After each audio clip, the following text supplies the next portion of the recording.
Tengokkan gigi yang boleh kalah. Alatkan.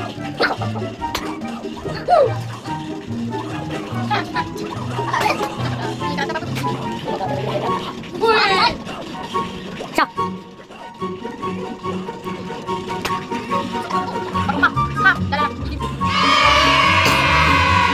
Ya, inilah juara kita nombor 1. Okay guys, inilah juara pertama kita guys. Enggak easy je. Okay dah. Ini dah penghujung rancangan. Okay guys. Okay, Itu saja daripada kami.